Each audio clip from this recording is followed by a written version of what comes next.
Well, good morning, everybody. It's so good to be here. I just love being here. Before I forget, and I almost did, next week, this will be closed. I think they're redoing the floors, and Justin will be on film, so you can go to your houses or your home communities and watch him there. So next week, not here, in your homes, and enjoy the service there.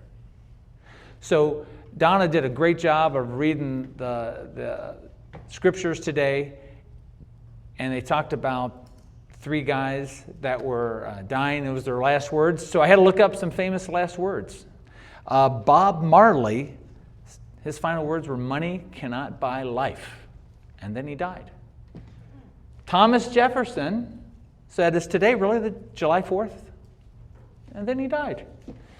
Yeah. Groucho Marx, one of my favorites, said, "Die? Well, that's the last thing I'm going to do." And then he died. Right? We're all going to die. And sometimes last words mean more than others. And the 3 gentlemen we're studying today do just that. They purposefully want to pass on something. A good friend of mine, his father, volunteered at the church, a very unique ministry.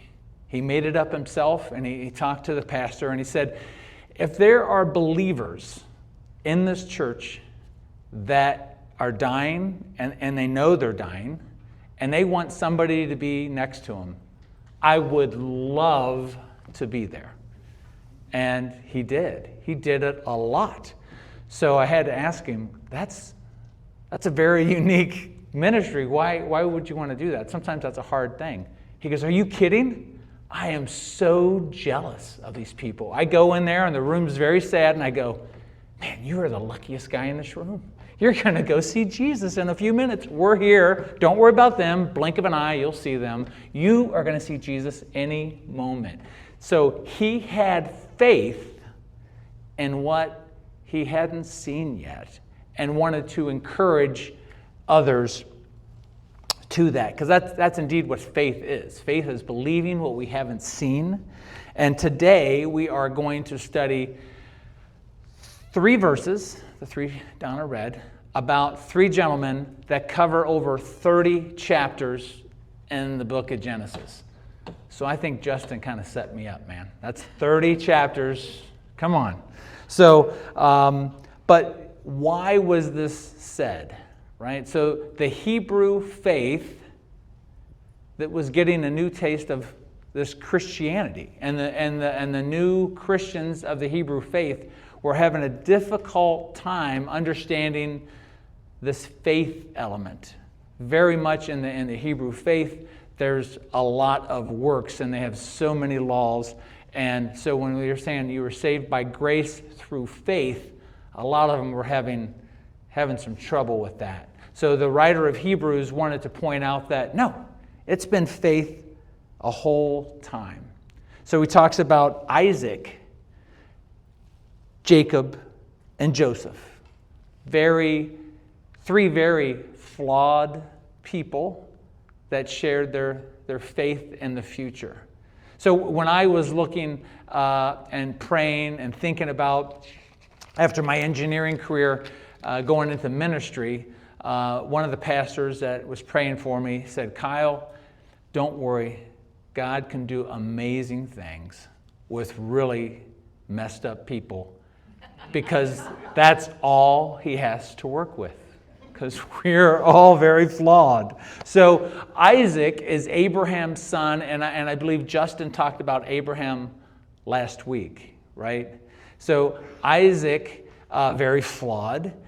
He even in his travels had a beautiful wife, was afraid the men were going to hurt him if they thought he was married to her. So he said, "Hey, this is my sister. Do what, whatever. Just," and you're like, "Hey, Kyle, no. I heard that last week. That was Abraham." No. His son did it too. Chivalry was not dead with that family, right? But flawed people. And then Isaac, when he was dying, talked to his son Jacob, and of course they're in a tent, so it was easy for him to say, "Hey, it's going to be better. You will be a father of many nations. This land of Canaan will be yours." Okay. Now, a little asterisk about this is Isaac might have been a little bit of a hypochondriac, because he didn't die for 30 more years, right? But he seemed like he was going to, he lost his eyesight, and I know it was probably tough living in a tent, but he thought he was dying, and he passed on like, this is not everything. The future is where our family will be. So he passed that on to Jacob. Now, Jacob was a wanderer by nature. He was a runner, but he was a sneaky guy. So he actually stole the blessing of his brother Esau. He dressed up like Esau, and his blind dad gave him his blessing. What a sneaky guy. And then he went to get married, and he ripped off. First he did business with his father-in-law, and then he ripped him off, right? So he was a very flawed gentleman. But at the end of his life, there's quite the story. He reunites with Joseph, one of his sons, and wants to give the blessing to Joseph's sons, and says, the land of Canaan, now they were not in Canaan, will be yours, and I want to make sure Joseph's sons have a part of it, right? Now, he didn't own that land of Canaan, and they weren't in the land of Canaan, so it seems kind of like a little bit of an empty promise, like, yeah, okay, Grandpa. But no, in confidence, he says, this will be your land. Claim it. It's going to happen, knowing that he wasn't going to see it. But he was a traveler. He was on the road. And then Joseph. Now, there's a lot of Josephs in the Bible. There's Mary and Joseph. There's Joseph of Arimathea. And then there's the amazing Technicolor Dreamcoat Joseph. This is this one. Now, just has anybody ever seen the play Joseph and the Amazing Technicolor Dreamcoat? Yes. Okay. So I'm not a guy that watches a lot of plays, but our family loves that play, and I would highly encourage, if you haven't seen it, the original troupe had Donny Osmond. He was ripped, and he was Joseph, and he's singing. They filmed it, and you can rent it. I think you can watch it free on YouTube, as long as you watch it in the right order. And here's what I guarantee you. You watch that play, and then read the book of Genesis, you will sing through the book of Genesis. It's really, really fun. And as a matter of fact, may I digress a little bit? We liked it so much when that original Broadway group was coming through our town, I thought, and our kids were teenagers, I'm like, I am going to bless the whole family. We are going to buy tickets, good tickets, all 5 of us. We have 3 kids, Lynn and I, and we're going to get the best 5 tickets I can get at that time, and I got them. And Sunday had a matinee show, so we got dressed up and we're driving, and my one son in the back seat goes, "Hey, Dad, you know this ticket's for yesterday, right?" Oh, man. So I thought this would be a good teaching moment, and I said, those are really, you can see the price on the ticket, it's not cheap, but that was my mistake. I thought I knew the date. So we're going to go, and I'm going to give your mom this piece of plastic here, and they're going to get her seats. And so we pulled up. Lynn was not too happy. And so I go park the car, and she goes to the ticket booth and says, "Hey, we missed yesterday's showing. There's 5 of us." And of course the lady goes, "Wow, 5 seats, that's hard. All 5 have to be together?" And she goes, "No, 4 of them together. One can be anywhere you want." So we got, and they got 4 very good seats. They were like in the 15th row, and I was so happy. So then I looked at my ticket, and I'm like, man, this isn't even a number. I don't even know where this is. So, and I was in the very, very, very front row, between a whole lot of people that knew each other, and somehow they had this one empty seat. And at the, what do you call it, the intermission, I asked my kids, how you liking the show? They go, oh, it's awesome, Dad. But the people in front of us are talking a little bit. And I went, people in front of me are talking too, but they're in the play. So, but anyway, Joseph, Technicolor Dreamcoat, awesome play, very biblical. But Joseph, I wanted to spend a little bit of time on today because I think we can relate to him. His grandfather, Isaac, lived in a tent and was kind of a Bedouin traveler. And it's easy to say, kids, it's going to get better. It's going to be better. And then Jacob was just a wanderer, never seemed to have a home, and he lived in a tent because it would take a long time to build a house. And I could see him, but Joseph, if you watch the play or read the book, was Pharaoh's number 2. He was very high up in the Egypt government, and he lived in a palace, right? So at the end of his life, he still talks to his kids and goes, I don't know when, I don't know where, but we're not going to be here. We're going to be in Canaan. And then he says, please take my bones, because I don't want to be buried here. Now, this is a man who's living in a palace, living nice, and says, I don't belong here. The verse, he says, soon I will die, God will lead you, take my bones. And I think we can relate to this. In the U.S., particularly, in this part of the world at this particular time, it's pretty nice. But we have to look at, this is not our home, we will be somewhere else. I have an acquaintance who travels a lot, flies a lot, and kind of has his own habits of getting on and off the plane. And when he's usually one of the last to get off the plane. And you know how the flight crew's usually there and they say, good day, and is this your final destination? And if they ask, is this your final destination? He always says, final destination? Not even close. Final destination is heaven. I'm just here. So he loves saying that. And that is what I think each of these patriarchs were saying about the Jewish people. They were not meant to be where they were right now. With us, this is not, we're visiting in the game of Monopoly. We're in the little square that says just visiting, right? Even though we might be like Joseph and live in a palace. It's very nice.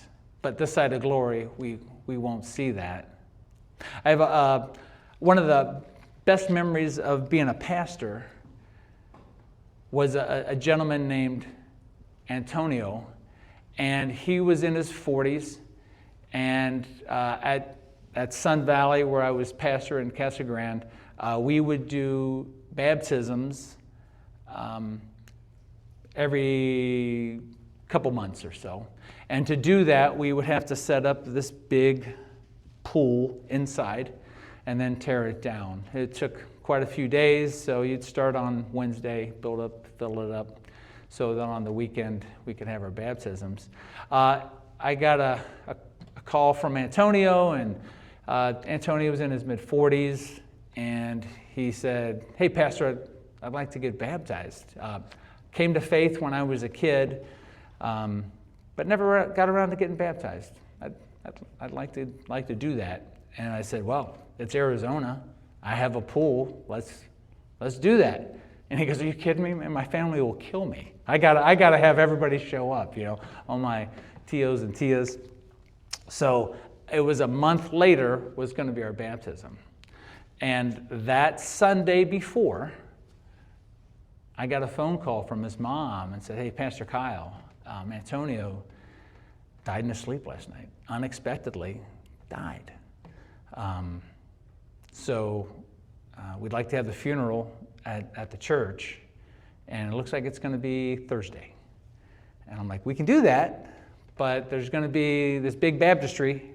Matter of fact, the one he was going to get baptized in, set up, and it was a really small campus. Matter of fact, this would be bigger than it was. And no problem, that'll be good. So at the day of the funeral, I found it interesting, right? Right next to the baptistry was the casket. And everybody's crying, right? Everybody's sad, but Antonio had joy, right? He wasn't there. He was at his destination. We're here, we're sad.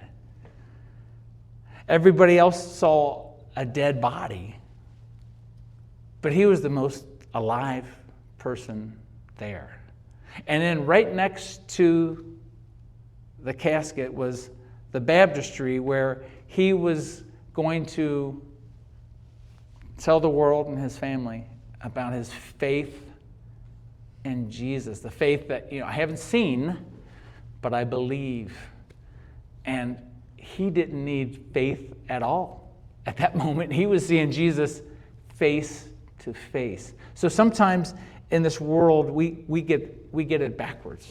And I don't know, this came up in the sermon, and I asked Justin, I said, I don't know how this body of believers rolls, but I'm just telling you, I brought swimsuit. If any of you guys are like Antonio, where you gave your faith in Jesus a long time ago and never got baptized, I can tell you the same thing I told him. It's Arizona. I'm sure there's a pool somewhere we can get baptized. I've never met anybody that hasn't thought that was the best thing. No one I've ever talked to regretted that. So baptism is where we can declare our faith like these three patriarchs in something that we haven't seen. So today we get to ask the same question that the flight crew asks, that in Genesis and Hebrews is, what is our final destination? Is it here? Not even close, right? Have we seen it? No. But we can have faith in what hasn't been seen. And that is the blessing of the book of Hebrews, where they passed on people that it's so easy to get into our life of works. I have to work my way to heaven. No. Jesus and his grace saved us, and we can accept that gift. So I'm going to pray, and then I'm going to talk a little bit about our communion, all right?